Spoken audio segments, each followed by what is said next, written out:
Welcome to Luca and Miguel. Enjoy the video. You start by ensuring your phone supports NFC and Google Wallet.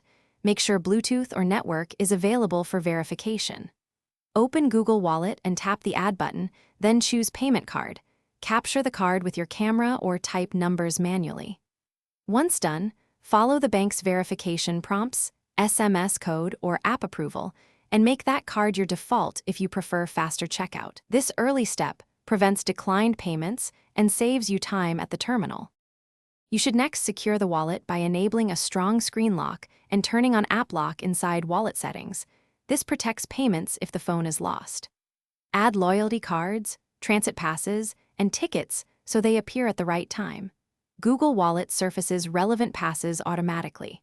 Make sure contactless payment is enabled and review any bank-set transaction limits or regional restrictions before relying on Wallet for large purchases, since these affect success and speed at checkout.